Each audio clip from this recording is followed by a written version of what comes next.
Middle east में इस समय तनाव बढ़ा हुआ है, खासकर ईरान, इजराइल और अमेरिका के बीच। इस टकराव का असर अब भारत पर भी दिखने लगा है। दरअसल दुनिया का एक बहुत अहम समुद्री रास्ता है स्ट्रेट ऑफ हॉर्मुज, जहां से बड़ी मात्रा में तेल और गैस की सप्लाई होती है। भारत भी अपनी एलपीजी यानी रसोई गैस का बड़ा हिस्सा इसी रास्ते से मंगाता है। भारत अपनी कुल एलपीजी जरूरत का करीब 60 से 67% गैस विदेशों से आयात करता है। इसमें से भी लगभग 85 से 90% सप्लाई स्ट्रेट ऑफ हॉर्मुज के रास्ते भारत तक पहुंचती है। लेकिन मिडिल ईस्ट में चल रहे संघर्ष की वजह से जहाजों की आवाजाही प्रभावित हो रही है। कई जगह सुरक्षा खतरे बढ़ गए हैं और शिपिंग में देरी हो रही है। इसका असर पूरी दुनिया की सप्लाई चेन पर पड़ रहा है। इसी वजह से भारत में भी एलपीजी की सप्लाई पर दबाव बढ़ने लगा है, जिसका असर आने वाले समय में गैस की उपलब्धता और कीमतों पर भी पड़ सकता है। दिल्ली में इस संकट का सबसे ज्यादा असर रेस्टोरेंट, होटल और ढाबों पर पड़ रहा है। यहाँ ज्यादातर जगह पर खाना बनाने के लिए 19 किलो वाले कमर्शियल एलपीजी सिलेंडर इस्तेमाल किए जाते हैं। National restaurant association of India के मुताबिक देश में 90% से ज्यादा रेस्टोरेंट एलपीजी पर ही चलते हैं। दिल्ली में भी हालात कुछ ऐसे ही हैं और यहाँ करीब 70% रेस्टोरेंट इस समस्या से प्रभावित बताए जा रहे हैं। कई इलाकों में सिलेंडर की सप्लाई या तो रुक गई है या बहुत देरी से पहुंच रही है। ऐसे में रेस्टोरेंट मालिकों को काफी दिक्कत हो रही है। कई लोग पुराने सिलेंडर में बची हुई गैस से ही काम चला रहे हैं, तो कुछ जगह पर एक ही सिलेंडर को कई भट्टियों से जोड़कर किसी तरह काम चलाया जा रहा है। इस वजह से रेस्टोरेंट चलाना दिन ब दिन मुश्किल होता जा रहा है। एनआरएआई के कोषाध्यक्ष मनप्रीत सिंह का कहना है कि हालात धीरे धीरे और खराब होते जा रहे हैं। गैस की कमी की वजह से कई रेस्टोरेंट अब induction cooktop, electric oven, combi oven और स्टीमर जैसे बिजली से चलने वाले उपकरणों का सहारा लेने लगे हैं। कुछ रेस्टोरेंट ने तो अपने मेन्यू में भी कटौती शुरू कर दी है, जैसे ऐसे व्यंजन जो ज्यादा देर तक पकते हैं, दाल मखनी, बिरयानी, राजमा जैसी चीजें या तो मेन्यू से हटा दी गई हैं या फिर बहुत कम मात्रा में बनाई जा रही हैं। मनप्रीत सिंह के मुताबिक अगर अगले 2-3 दिनों में गैस की सप्लाई सामान्य नहीं हुई तो कई रेस्टोरेंट को मजबूरन बंद करना पड़ सकता है। ऐसा हुआ तो इसका असर सिर्फ कारोबार पर ही नहीं पड़ेगा, बल्कि हजारों कर्मचारियों की नौकरियां भी खतरे में पड़ सकती हैं। दिल्ली के कई इलाकों में ढाबा मालिकों को अपनी टाइमिंग बदलनी पड़ रही है। पहले जहां ढाबे दोपहर 12 बजे से रात 12 बजे तक खुले रहते थे, अब कई जगह उन्हें शाम 4 बजे से खोलने की सलाह दी जा रही है, ताकि गैस की खपत कम हो सके। छोटे ढाबों और भोजनालय के मालिकों की हालत ये है कि वे सुबह से ही सिलेंडर ढूंढते फिर रहे हैं, लेकिन आसानी से गैस नहीं मिल रही। मजबूरी में कुछ लोग घरेलू एलपीजी सिलेंडर खरीद कर काम चला रहे हैं, लेकिन ये सिलेंडर काफी महंगे पड़ रहे हैं, करीब 1800 रुपए तक देने पड़ रहे हैं। ऐसे में छोटे कारोबारियों की मुश्किलें और बढ़ गई हैं। दिल्ली में गैस की कमी का असर अब साफ नजर आने लगा है। इसका एक उदाहरण दिल्ली हाईकोर्ट की वकीलों की कैंटीन में भी देखने को मिला। यहाँ एलपीजी सिलेंडर न मिलने की वजह से मुख्य भोजन बनाना और परोसना फिलहाल बंद कर दिया गया है। आमतौर पर यहाँ बिरयानी, छोले भटूरे, शाही पनीर जैसी कई गर्म व्यंजन मिलते थे, लेकिन अब इन्हें बनाना संभव नहीं हो पा रहा है। कैंटीन मैनेजर संदीप शर्मा ने नोटिस जारी कर बताया कि गैस की कमी की वजह से मुख्य कोर्स तैयार नहीं किया जा सकता। इसीलिए फिलहाल कैंटीन में सिर्फ सैंडविच, सलाद, फ्रूट चाट और ठंडे पे ही परोसे जा रहे हैं।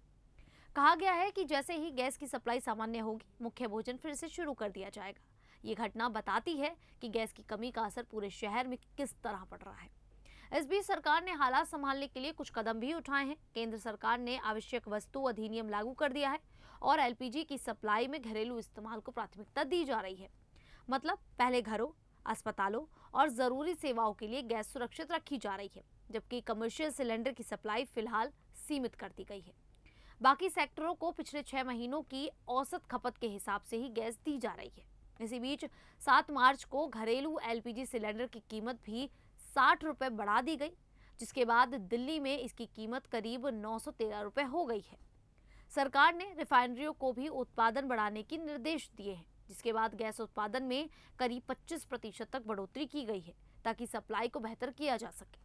दिल्ली सरकार का कहना है कि राजधानी में पेट्रोल, डीजल, घरेलू एलपीजी और पीएनजी की कोई कमी नहीं है।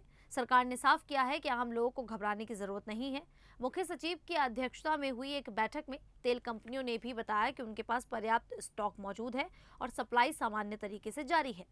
सरकार ने घरेलू गैस की बुकिंग को लेकर भी बदलाव किया है।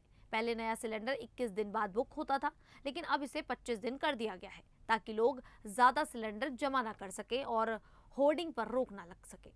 साथ ही लोगों से अफवाहों पर ध्यान न देने और गैस की कालाबाजारी की शिकायत करने की अपील की गई है।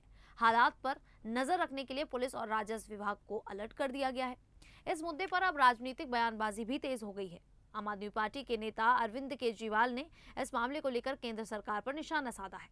केजरीवाल का कहना है कि सरकार की विदेश नीति, खासकर अमेरिका और इजरायल के साथ खुलकर खड़े होने की वजह से ये स्थिति पैदा हुई है।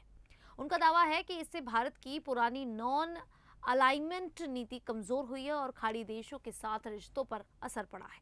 उन्होंने ये भी कहा कि देश में एलपीजी उत्पादन करीब 50% तक कम हो गया है, जिसकी वजह से कई छोटे बड़े उद्योग प्रभावित हो रहे हैं।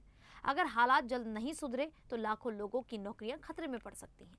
केजरीवाल के मुताबिक मुंबई में करीब 20% होटल बंद हो चुके हैं, जबकि तमिलनाडु में भी हजारों कारोबार संकट का सामना कर रहे हैं। गैस की कमी का असर अब बाजार में भी दिखने लगा है। इस वजह से इंडक्शन और दूसरे इलेक्ट्रिक किचन उपकरणों की बिक्री अचानक से बढ़ गई है। दिल्ली एनसीआर में पिछले कुछ दिनों में हजारों इंडक्शन कुकटॉप बिक चुके हैं। ऑनलाइन शॉपिंग प्लेटफॉर्म पर भी इनकी बिक्री 10 से 20 गुना तक बढ़ गई है। कई लोग अब एहतियात के तौर पर इंडक्शन, माइक्रोवेव और इलेक्ट्रिक केतली जैसे उपकरण खरीद रहे हैं ताकि गैस न मिलने पर भी खाना बनाया जा सके। दुकानदारों का कहना है कि अगर इंडक्शन लेना है तो अच्छे और भरोसेमंद ब्रांड का ही लें। बहुत सस्ते और लोकल प्रोडक्ट लेने से बचना चाहिए, क्योंकि उसमें खराबी आने का खतरा ज्यादा रहता है। विशेषज्ञों का कहना है कि एलपीजी के लिए विदेशों पर इतनी ज्यादा निर्भरता भारत के लिए जोखिम भरी हो सकती है। अभी भारत अपनी जरूरत की लगभग 2/3 एलपीजी बाहर से मंगाता है, इसीलिए अंतर्राष्ट्रीय हालात का सीधा असर देश पर पड़ता है।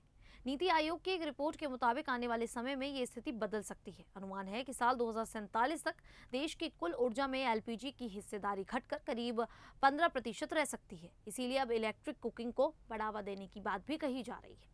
हालांकि विशेषज्ञ ये मानते हैं कि ये बदलाव आसान नहीं होगा। छोटे रेस्टोरेंट और ढाबों के लिए इंडक्शन या दूसरे इलेक्ट्रिक उपकरण लगाना महंगा पड़ता है। इसके अलावा अगर रेस्टोरेंट को गैस की कमी की वजह से मेन्यू बदलना पड़े तो इससे ग्राहक भी नाराज हो सकते हैं, क्योंकि लोग अक्सर खास डिश खाने के लिए ही वहां जाते हैं।